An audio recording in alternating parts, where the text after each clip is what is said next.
response ng Diyos? Of course, ang Diyos ay may tugon. God responds to the generous givers. Number 1, he who sow sparingly shall reap sparingly. Pag hindi ka masagana magkakaloob, that is the law of sowing and reaping. Mas marami kang inasik, mas marami kang aanihin.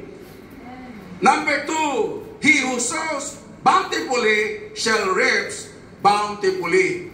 Yun namang nag-aasik ng sagana, mag-aani ng sagana. 2 Corinthians 9:6. God is able to make all grace abound toward generous givers. Kaya ng Diyos pasaganain ang kanyang mga kaloob, ang kanyang mga biyaya doon sa mga mapagbigay ng sagana.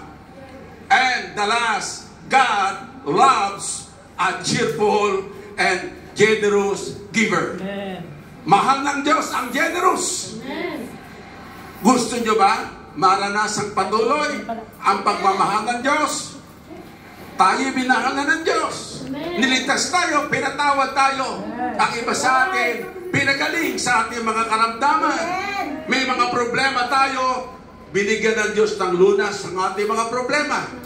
Iba't ibang pangailangan, tinugunan ang ating pangailangan. That is a manifestation of God's love toward us. Amen. God loves a cheerful and generous giver. Yan ang sinasabi sa 2 Corinthians 9:7. And I want you to take note. Generosity was being modeled to us by our beloved apostle, the good man of the house, Arsenio T. Perion. He gave everything, even his very own life, to the Lord, and had taken nothing until he went home with the Lord. Ibig lumisan, wala siyang dinalang anuman sa kanyang sarili. Yan mga kapatid ang ating ikapagmamapuri sa ating suko, sa ating mahal na apostol. Kanina sa Sunday, generosity was modeled to us by our beloved apostle Arsenio T. Perion.